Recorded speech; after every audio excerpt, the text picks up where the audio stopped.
So, what's the hardest part about running a theater company? Honestly, when it comes to that, it's a lot of getting sponsorships, getting donations, making sure that we have the funding that we need to be able to produce the work that we can produce. So that has been the most challenging so far. But it's always very heartwarming when you find that there are people who just want to help. And so they're there and they're ready to either help volunteer, they're ready to put money into whatever fundraiser and fundraising initiative that you're doing. It's really heartwarming. It's one of my favorite things.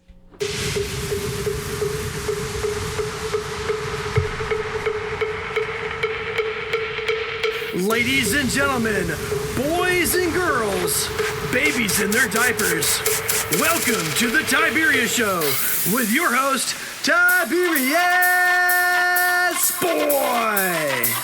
That's me, Tiberius. And welcome to the Tiberius Show today. And I'm your host, Tiberius Boy. And as always, we're looking at various jobs and how they affect the world around us. Today's guest is going to be very interesting. It's going to be someone who brings stories to life on stage. She's a director, producer, and the founder of the Revelers Hour Theater Company. Do you have any idea what a theater company does? Well, I mean, I was in a play before, so I might know, but you know what? Let's just talk to this lady and find out for sure. Let me introduce our next guest, the one, the only, the amazing Haile Smith. That's me. Well, thank you for being on the show. Of course. Thank you for having me. So a lot of my listeners have no idea what a theater company is, but they do watch a lot of TV. So can you explain to my listeners exactly what is a theater company? Yeah, of course. So basically everything that you're seeing on TV started on a stage at one point or another. We do all of that just live once on stage. So we do musicals, you can do plays, comedy even, stuff like that. It's pretty fun. Huh. So what got you interested in theater in the first place? Actually, it was my grandmother. She put on The Sound of Music like one time, and that was it for me. So, do you remember the first play that you ever saw? I do, actually. It was a Christmas play. Ooh. You'd be so surprised. During Christmas, there's tons of performances happening. It's like, yeah, of course. I mean, there's that. I believe that the first one I saw was something akin to It's a Wonderful Life. There's a ton of different stage productions that take off of that plot, essentially.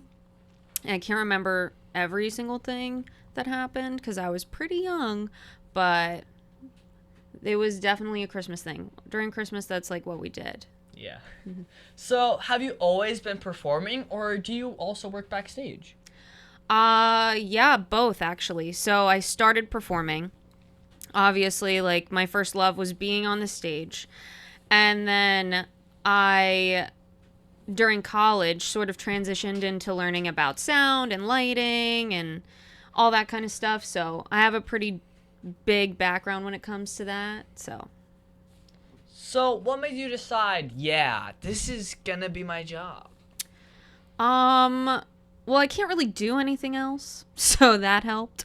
But also, I just fell in love with theater, and I wanted to turn my passion into something that helped others. So how long have you been running this theater company?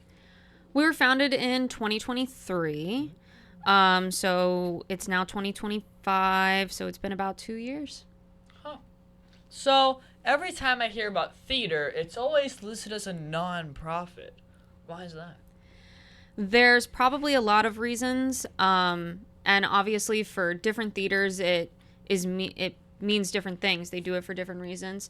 For me, in my case, I wanted the education aspect to be a part of it. I feel like in schools, arts education the funding is consistently being cut. And so part of the nonprofit world is sort of filling the holes and the gaps in the system. And I wanted education to be a central focus of my nonprofit. And I love theater. So it just kind of all fell together that way. So, what's the best part about running a theater company? Just getting to help people, getting the word out, seeing people enjoying the shows that you produce and seeing people performing in those shows. There's really no like bad side to it. Of course, like it's live, right? So not everything goes as planned, but at the end of the day, it's just really great seeing people enjoying themselves. So, how do you decide which plays to perform? There are a lot of aspects that go into that, right? So first thing you want to look at is, can I afford the rights to this specific show? If you can't, what do you do then? You find another one. Second thing you want to look at is you want to make sure that you have enough people and a cast in mind, essentially. Not saying that we don't have people who come in and audition and blow us away and they get the role. But you want to make sure that you're looking at, do I have the resources to do this? And one of the resources is the people. Do I have the designers? Do I have the costumes? Do I have, what I need to do to make it happen? Yeah. So right now, my theater company is so small that I'm not going to put on The Sound of Music because that's a beast of a show. Big show. It is. But we could definitely pull off a Shakespeare. Oh, yeah. You know what I mean? We could Romeo and definitely, Juliet. yeah, a nice little Romeo and Juliet. And right now we're focused on performing a lot of cabarets. So those are very low budget. They don't need sets. They don't need costumes. It's just, a cabaret is just a show that has a theme and you put songs and music and sometimes monologues together to make that show happen. So, you do all of your plays in person. Do you do some online? Yes, I do. During COVID, we really had to shift our mindset on how to get theater to people, right? So you saw a lot of online programming during COVID, and I still keep that as an option. One, just because I have family up north who aren't here, who can't see the live shows, so I think it's a great way to get them involved so that they can see them. But I also don't think it hurts anyone to put the performance online for people to see who maybe couldn't see it live. So how did you turn your passion for theater into a business? honestly, we're still working on that, right? It's not a full-fledged business, I would say, at this moment. But I just knew that I wanted to put good into the world. So that's what I'm trying to do. So, what is one thing you think kids should know about being the founder of a theater company?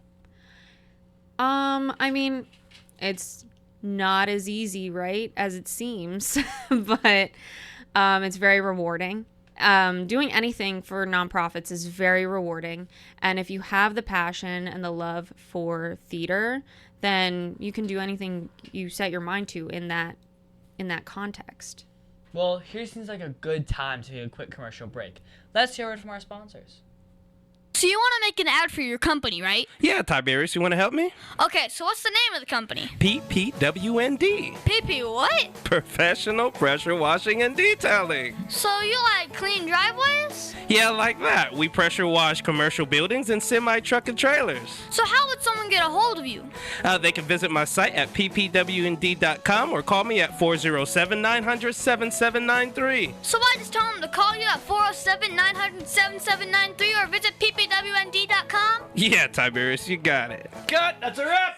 Just use that. Oak Ridge Gun Range is a family-oriented shooting range that has been in business for over 30 years. They specialize in basic firearm training and offer numerous services such as consignments, gun trades, gunsmithing, and concealed weapon classes. I even got my training for gun safety at Oak Ridge Gun Range. Great customer service, and firearm safety is what they do best.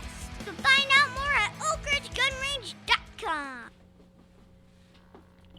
And we're back here with Haile Smith, producer and runs a theater. So, Haile, tell me a little bit about your performances. Are they kid-friendly? Of course, yes.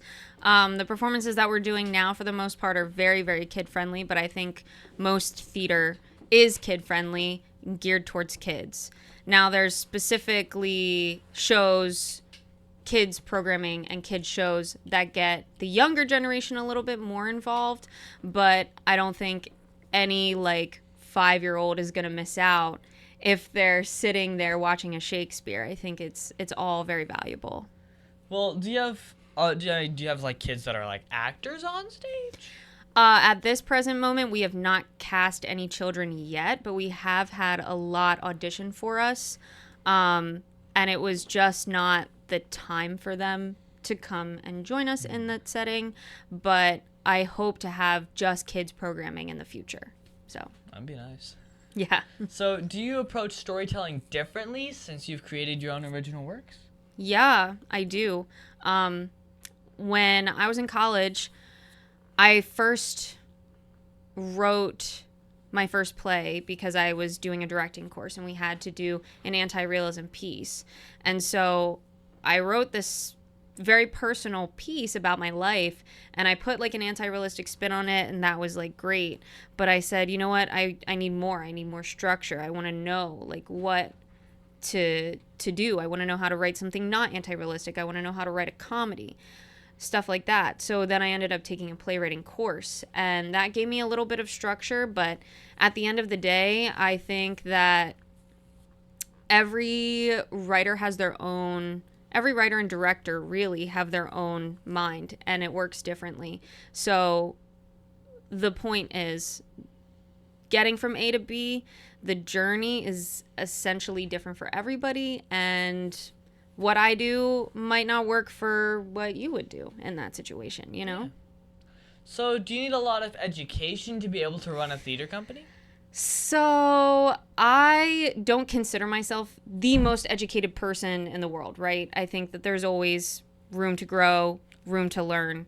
That being said, I did get my master's in nonprofit education, not nonprofit education, nonprofit management. And that has helped a great deal when it comes to running a nonprofit. As far as running a theater company, I had a lot of experience in the theater world already. So I think that helped a lot. So, what was the biggest thing that you learned in school that you still use today? Honestly, when it comes to live theater, it's never going to be perfect. It's never going to be exactly the way it should. Sometimes you have to just take a step back and let it be what it is. Which is very hard for me because I'm an eldest daughter and I am a perfectionist and I feel that things need to be a certain way. But I'm working on that, right? And so that is one of the biggest lessons that I have learned. So, what's the hardest part about running a theater company? Honestly, when it comes to that, it's a lot of getting sponsorships, getting donations, making sure that we have the funding that we need to be able to produce the work that we can produce. So that has been the most challenging so far. But it's always very heartwarming when you find that there are people who just want to help. And so they're there and they're ready to either help volunteer. They're ready to put money into whatever fundraiser and fundraising initiative that you're doing. It's really heartwarming. It's one of my favorite things.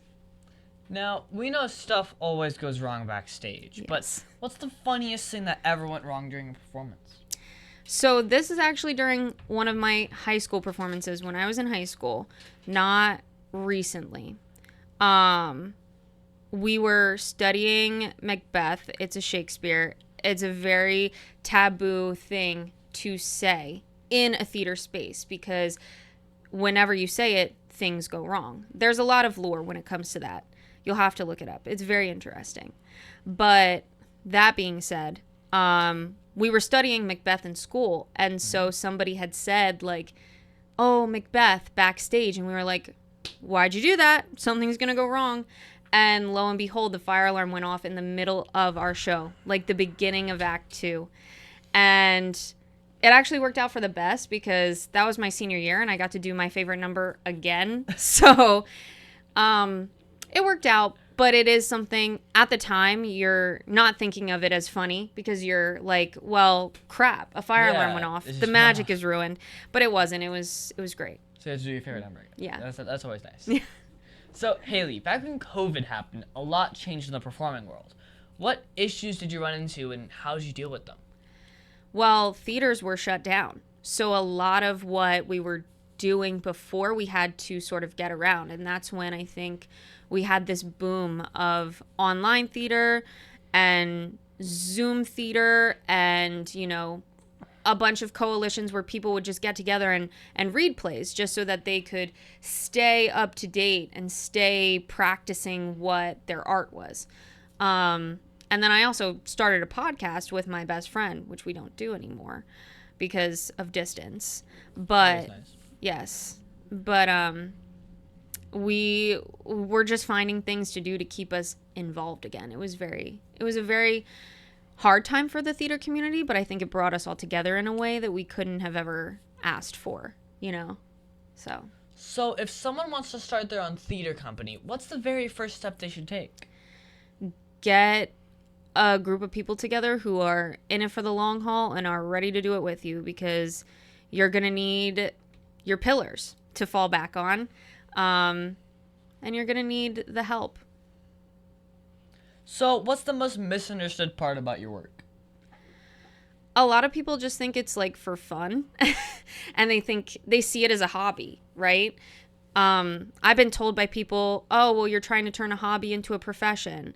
No, this is a professional thing. If it wasn't, you wouldn't go to the movies and see, you know, Bradley Cooper directing and being in his own shows. Like, it's more than just a hobby. Mm-hmm. And that's what people don't fully understand about it. But kind of what like people do with bowling and sports. People don't think it's a real sport, although there's a professional association and stuff with it. 100%. Yeah. So, can you share some advice for someone wanting to get into the biz? I would say it's going to be hard. You're going to hear a lot of no's. Just don't give up. That's basically it. I second that. Don't give up. So what's the best advice that you've ever received? And who gave you that advice? That's a really good question. And I don't know if I have an answer. I don't know if anybody ever gave me a good piece of advice that I carry with me.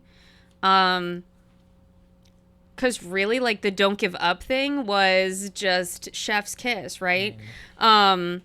But I will say that a lot of people in my life have heard the word no, and it's ruined them, right? They can't handle it.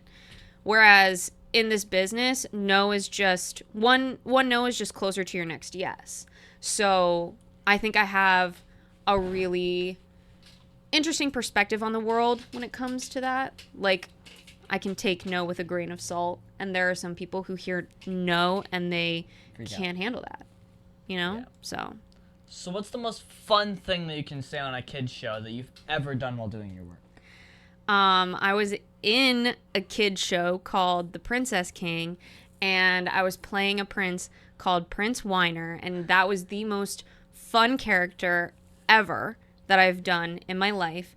And it was really cool because we kind of rewrote things to make it so that his character was the hero at the end of the day. Mm-hmm. And he's not meant to be the hero. He's just meant to be like a whiny little boy. So it was so fun for me doing that show. Glad you said that. So why would a kid listening today want to grow up and do your job? Because theater is cool, man. That's a great answer. Theater is so cool. No. So why would a kid want to grow up today and want to do your job? Because theater is cool, man. No doubt about it. Well, on that note, let's take a quick break to pay some bills. The Tiberius Show would like to thank one of their dedicated sponsors, Custom Designs Orlando. These guys are on Mills Avenue and do all sorts of stuff, ranging from photo ID badges, engraved signs, custom braille ADA signs, vinyl lettering to trophies and awards. The cool part about custom designs is they can ship products all over the United States. You can reach them at 407-898-0373 and tell them that Tiberius sent you. Over 40 years, Lighthouse Central Florida has provided education, independent life skills, and job training to thousands of Central Floridians who live with blindness or any degree of vision loss. Whether it's picking out clothes in the morning or just moving around your community and serving Orange, Seminole, and Osceola counties, contact Lighthouse Central Florida at 407-898-2483 or visit them online at lighthousecfl.org. And we're back here talking with Haile Smith, artist, model, director, and so much more. So, Haile, what are your plans for the future? It's such a loaded question, isn't it? In the context of what I want to do with the Revelers Hour Theater, we have a lot planned in store. We want to be a full-fledged nonprofit that provides education resources, that provides valuable programs and services, and also provides killer entertainment. So we have a bright future ahead of us. So, do you think theater has the power to change the world one more time? Yeah, I think it already has, right? You see people so deeply affected by theater. I mean, Cynthia Erivo was just in Wicked, right? She did a great job. She got her start on the stage. So there is so many doors that you can open when it comes to theater. There's so many different outlets. And at the end of the day, everybody who's on stage has something to say, and they say it in their performances. So, what was that one thing that happened in your career that you just didn't expect? The whole thing. The whole thing, really. But I think as a kid, I very much was into performing on stage. And then I had a mindset shift halfway through my college career that was like, do I want to be on the stage? Or do I want to take a back seat and just make sure what's on the stage is really great? So that mind shift change I didn't quite expect. But really, like, the whole career has been insane for me. And you never know what's going to happen. So, do you think AI has a positive role in improving the theater industry, or do you think it just costs people jobs? I don't see a world in which AI will be helpful to the theater more than damaging. I know, crazy to think, right? I just don't see it. I think AI is way more dangerous than we think it is. I think it could end up costing people jobs, sure, but I also think it's just not a good resource to use. I mean, I haven't heard anything good about it. Just kidding. I've heard a lot of great things about it, but there's also a lot of not great things that I have heard. So yeah.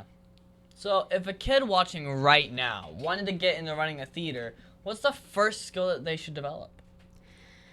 Honestly, get yourself to fall in love with it, get on stage, and do as much stage work as you can, because it's going to help you understand a lot more of what is happening when you take that step back. So you kind of have to fall in love with the stage first, I think. So what have you learned about yourself that you wish that you knew earlier? So much. I'm still learning so much about myself every single day. Like, I don't think there's a day that goes by where I'm like, oh yeah, that's just a Haile thing. Like, no, I learn something new about me every day. As far as what was most surprising was probably that I have this like crazy love for food, which has nothing to do with theater, and I'm sorry. But growing up, I didn't have like very cook savvy parents. And so when I got to college and I was fending for myself, I would experiment a lot with like what I was cooking. And then my partner now, he's a chef. So really I've just, is crazy, right? Lucky. Yes. So, Haile, on your off time, what are your favorite things to do for fun? I like working out. I like going to the gym. I like trying new restaurants. I like just relaxing with a book or a video game or coffee, something like that. Like, Which reminds me, do you play video games? And Yeah. if so, what's your favorite one? yeah, I love video games. Right now, I'm working to fill out my Animal Crossing Critterpedia, which is actually super hard because these bugs are like... Thank you. Yes, you're welcome. These bugs are like only available like 8 p.m. to 11 a.m. and you're like, when am I supposed to sleep? But also I started playing when my family got the original Xbox. I told you before, we're very big Star Wars people. My dad had gotten this game called Jedi Knight Academy and I was obsessed with it. And I was at an antique mall the other day and I was like, oh my God, like I love this game. Like I wish I could play it. And my partner kind of goes like, yeah, you can. Like, we'll just go back home. We'll download it on my Xbox and you can play it. So I've been playing it again and it's been really fun. So, what's your favorite book to read then? I know this is a super hard question because you've read a lot of books. It is a super hard question. I read a lot. Right now I'm reading this book called The Dharma of Star Wars, which was recommended to me by my uncle. And it's really interesting. It's just talking about how the Force is connected to Buddhism, and a lot of what happens in our lives is not independent, it's interdependent. So that's been a really good read. I've also been reading this book called The Minds of Billy Milligan, which is about a man with multiple personality disorder. And so that one gets a little crazy too. I would want to read that. Yeah, it's a good one. So, what's the biggest mistake that you've ever made? And how did it change you as a person? I made a lot of mistakes. Don't we all? I don't know which one was the biggest, but I make a point to learn from every mistake that I make.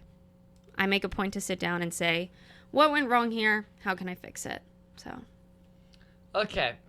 Now, can you tell me that one story? Remember, this is a kid's show. That one story, that you're not supposed to tell me about. Come on, you can tell me. Costume malfunctions happen all the time. And don't remind me about that. yeah, there are times when you're a girl and sometimes something's not put on properly and you slip out of the costume in a way that's inappropriate. It happens. It's happened to me. It's happened to any girl who's been on stage. I bet you she has. It's happened to me. That kind of a story. It can happen to boys too. Yeah. It can. Yeah. Brings back memories. So is there anything else you think my listeners should know about you and what you do?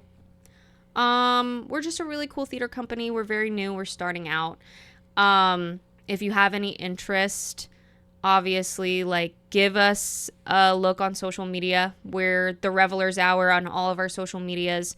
We're working to build a website right now. We're working to gain sponsors. So if you want to help a small theater, that is exactly what we're looking for. And yeah, just anyone who's passionate about theater, stay passionate about theater. Well, what is that one question that you think I forgot to ask you? Honestly, you've asked a lot of great questions. I can't think of a single one that maybe you didn't ask. So. Okay. Well, thank you, Haile Smith, for being my special guest. Can you stick around for Math Corners? I can, but I cannot promise you that it will go well. Okay. Aw, Dad, my computer's slow again and I can't play my games. Call Your Computer Solutions today, and we will scan for viruses and clean that computer up remotely and make it fast again. Our phone number is 407-826-0810. Thanks, Dad. My computer's fast again. Now I can do my homework. Thanks for calling Your Computer Solutions at 407-826-0810.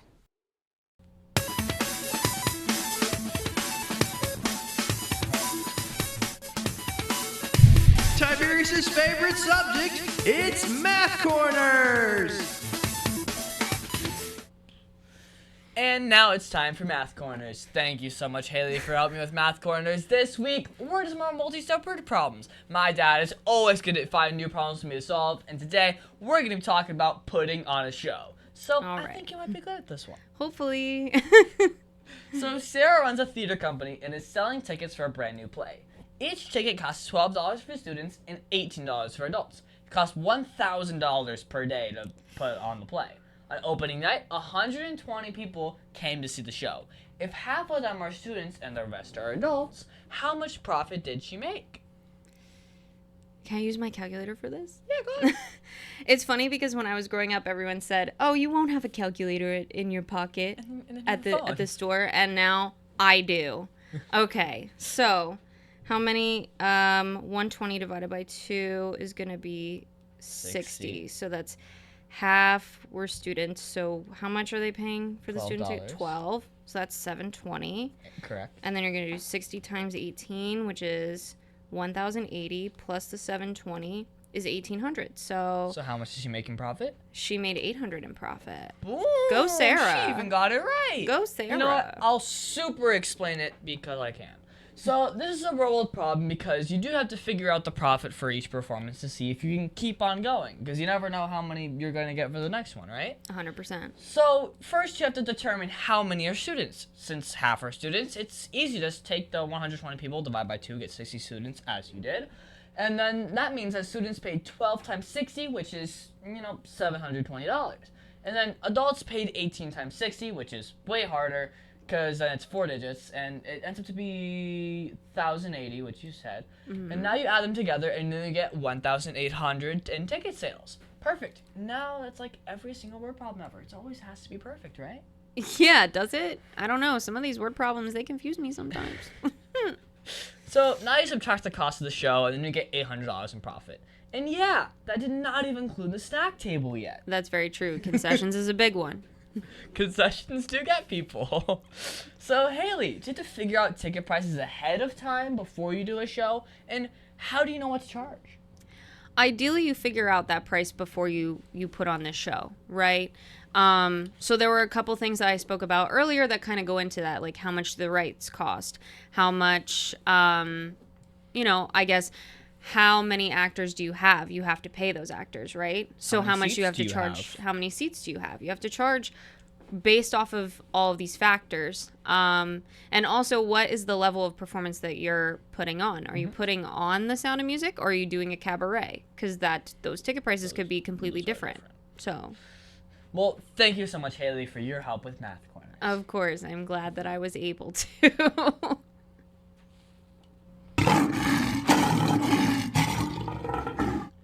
And now it's time for the Heart of a Lion.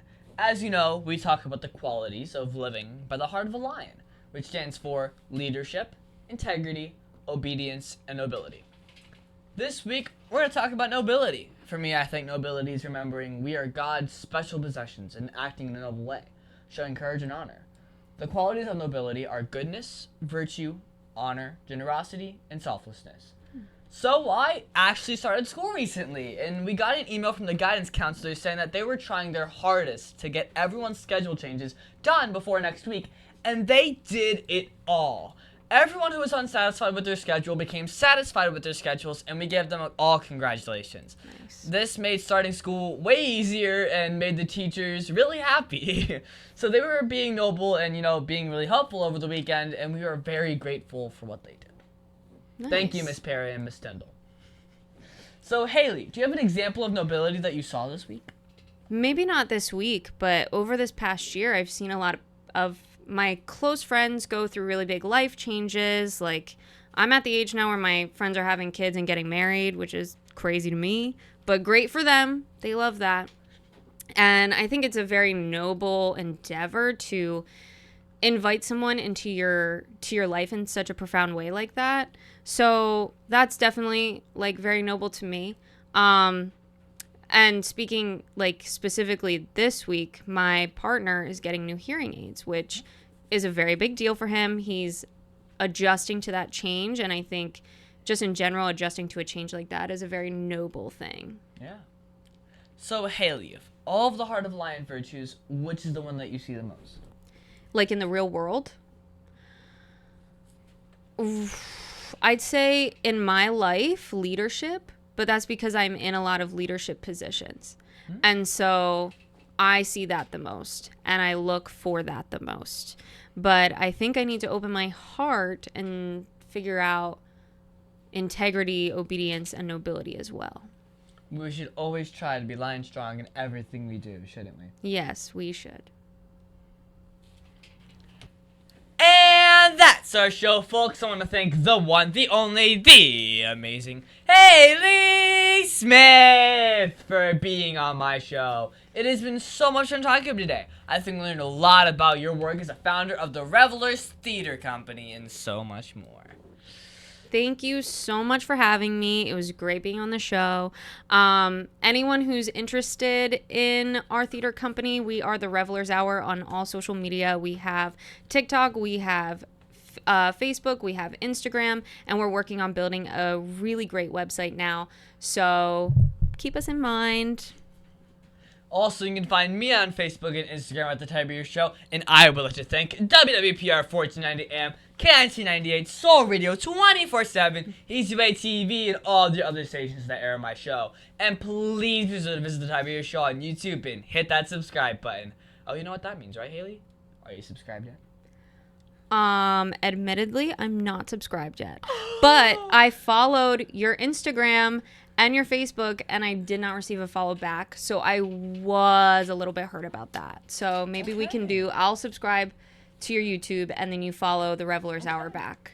To be fair, I don't control the Facebook and That's Instagram, fair. That's but fair. I do control YouTube. No blame. No blame. Well, this week, Jennifer McCubbins 7498 says, nice! And Diane L. Ross Hypnosis says, Tiberius, you're the best. Thank you so much for letting me be your guest. It was great to have you on, Miss Diane, and thank you, everyone, for your comments. And be sure to leave me a comment on my videos, and I might even mention yours at the end of the show. And also, be sure to listen to us next week on The Tiberius Show with your host, Tiberius Boy!